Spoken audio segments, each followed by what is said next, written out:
Hello everyone, welcome back to my channel. Today we are going to start chapter 3 matrices of class 12th. So basically matrix होती क्या है?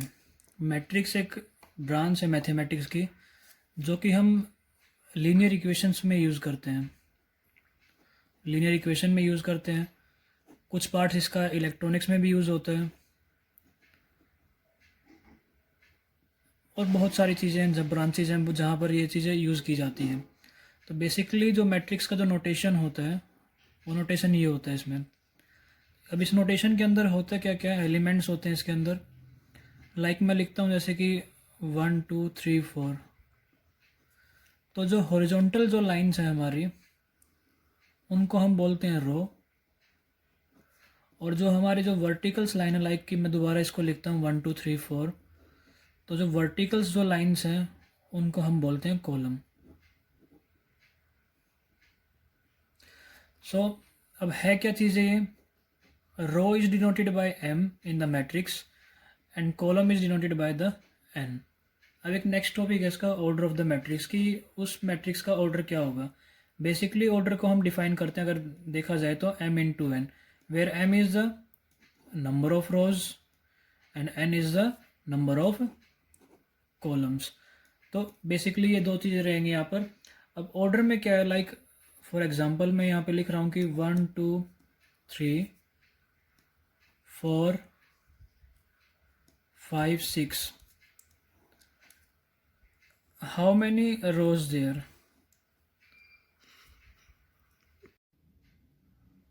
How many rows are there? There are 2 rows. तो यहाँ पे 2 row हैं हमारे पास, that means कि m की वैल्यू क्या है 2। How many columns are there? कितने कॉलम्स हैं 1 2 एंड 3। तो 3 कॉलम्स हैं, दैट मीन्स कि n की वैल्यू क्या है 3 है। तो अगर इसके ऑर्डर के बारे में बात किया जाए कि तो इस मैट्रिक्स का जो ऑर्डर होगा वो क्या होगा, that is m into n. m into n means कि 2 इंटू में 3, दैट मीन्स कि we have 2 rows and 3 columns. तो ये ऑर्डर ऑफ मैट्रिक्स को डिफाइन करता है। फॉर एग्जांपल हम ऐसे भी लिख सकते हैं, जैसे मैं इसको लिखता हूँ यहाँ पर 3 2 5 4। We are having a single row, एक ही रो है हमारे पास।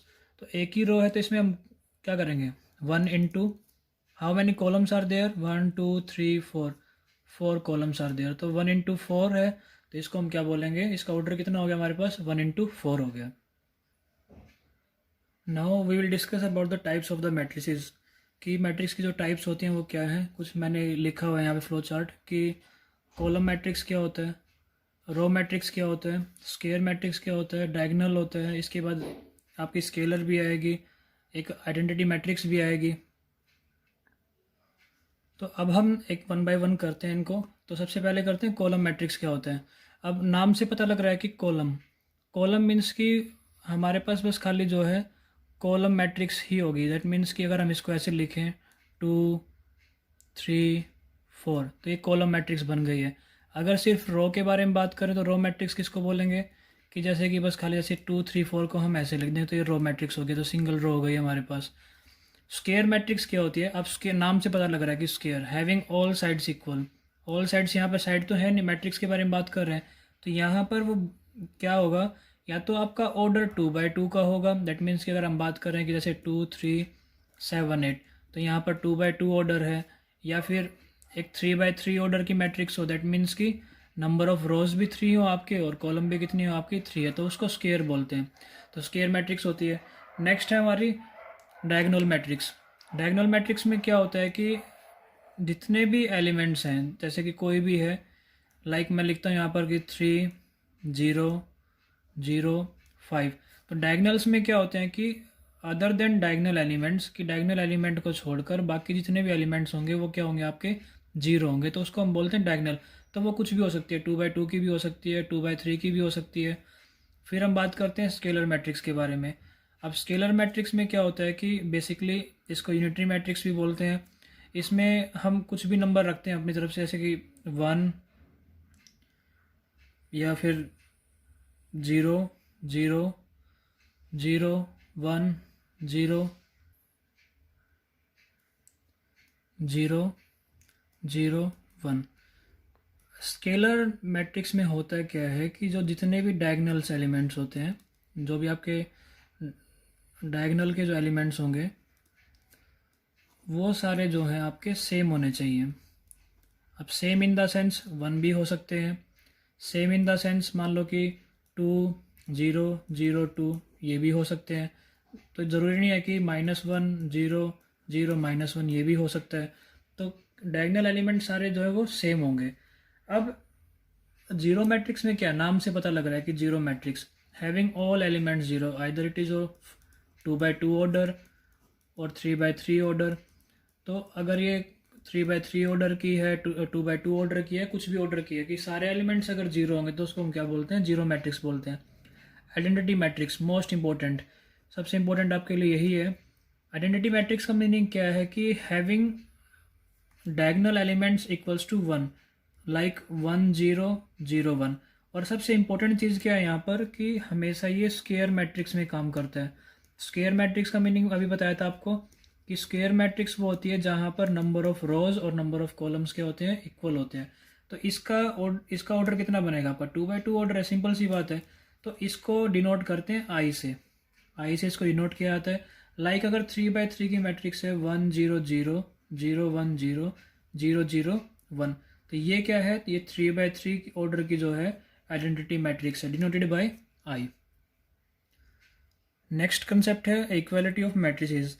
नाम से पता लग रहा है कि इक्वल होने चाहिए। अब इक्वल में इसका कंडीशन क्या होती है कि सबसे पहली बात है कि जो ऑर्डर होता है मैट्रिसेस का वो इक्वल होना चाहिए। ऑर्डर जो है वो हमेशा सेम होगा, दैट मीन्स कि इक्वल होगा। अब इक्वल इन द सेंस क्या होगा कि लाइक जैसे मैं लिखता हूँ कि 1 2 3 4, तो ये सिंपल सी बात है कि ये मैट्रिक्स किसके इक्वल होगी, अगर 1 3 2 4 के इक्वल होगी।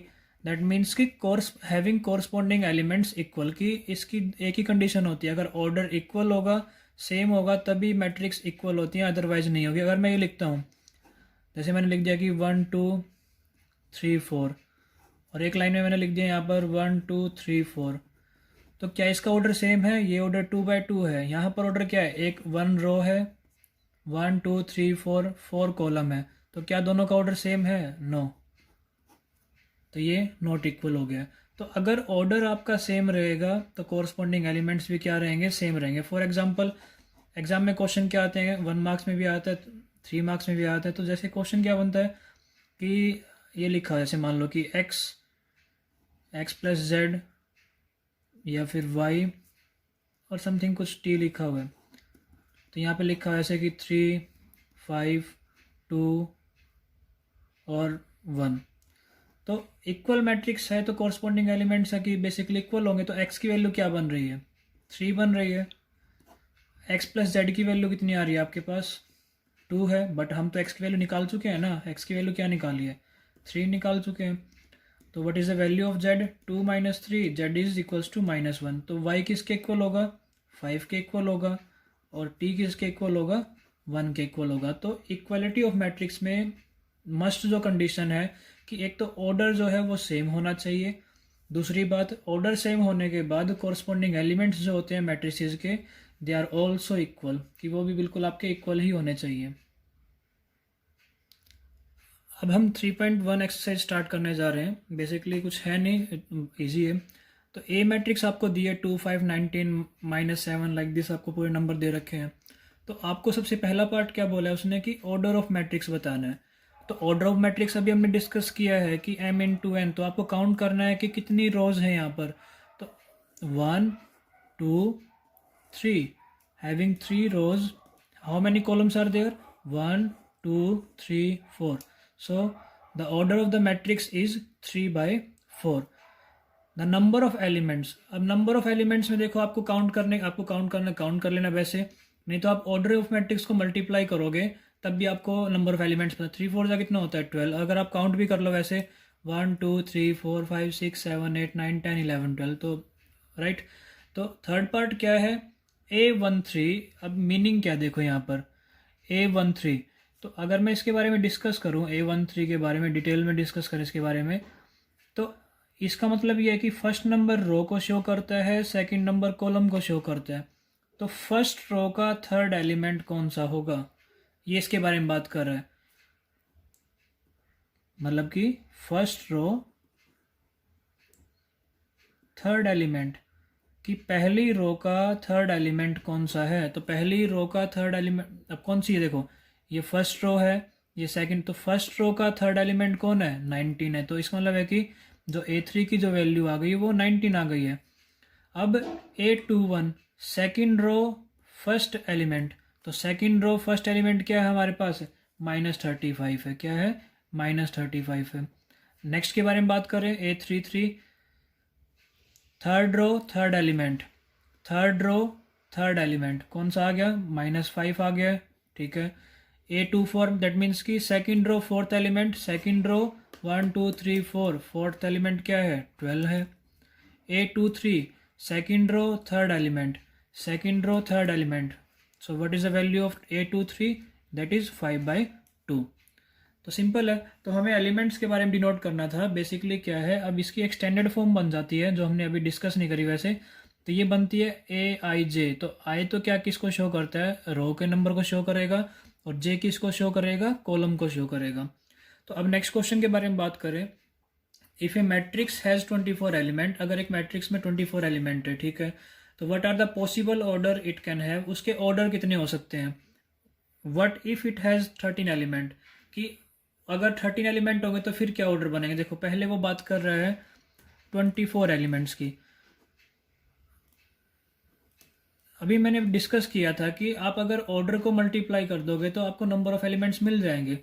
तो अगर 24 एलिमेंट्स अगर निकालने हैं तो ऐसे कौन से नंबर हम मल्टीप्लाई करें कि जिससे 24 आ जाएगा। देखो अगर 1 को 24 से करेंगे तो 24 आ जाएगा। इसका मतलब ये हुआ कि 1 रो है और 24 कॉलम है। तो ये भी हो सकता है कि 2 की टेबल में भी 24 आते हैं, तो 2 रो और 12 कॉलम भी हो सकते हैं। 3 की टेबल में भी 24 आता है, 3 8 24, that means 3 rows and 8 columns. 4 into 6 that means 4 rows 6 column.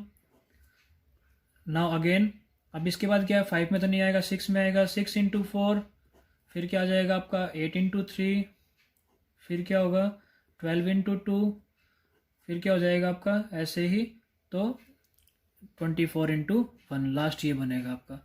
तो ये इतने डिफरेंट ऑर्डर्स बने आपके, 1 into 24, 2 into 12, तो ये इतने ऑर्डर बनेंगे अगर 24। अब उसने क्या पूछा है कि what if it has 13 element, अगर उसके पास 13 एलिमेंट्स होंगे तो क्या ऑर्डर बनेगा, वो ये बात कर रहा है।